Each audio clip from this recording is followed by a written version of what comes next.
За та бүхэн ч одоо тэгээд тэр 2 настай хүүхдийг хайхад өөрийнхөө бүхэл байгаа тоног төхөөрөмжийг бүгдийг ашиглаж оролцсон юм уу?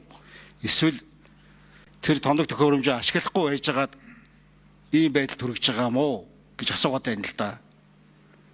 7 хоног хайсан байж штэ. Хэрвээ үнэхээр хэрэгтэй зөв зүйтэй тэр тоног төхөөрөмжөнд байгаад тэгээд 1-2 хоногийн дотор хайгаад олцсон бол ганц 2 км л байж штэ тэр чинь. Амийн аварч болох байлаа штэ. Тэгэхээр та нарын авч байгаа тоног төхөөрөмж ийм төвшөнд байна уу? Эсвэл байгаа тоног төхөөрөмжөө ашиглаагүй юм уу гэж тодруулаад байна л да би. Тэгээд энээс чинь дүгнээд та бүхний үүрэг гүйцэтгэх чадвар хангалттай хэмжээнд байхгүй байна л гэж дүгнэлт гарах гэдэг шүү дээ. Бид нар хараад байдаг. Нэг сөрхийл олон дараа нар байгаад байдаг. Тэгээ улсын төсөв мөнгийг ингэ зарцуулаад байдаг. Хэрэгтэй юм авдаггүй. Хэрэгтэй ажиллаа хийж чаддаггүй.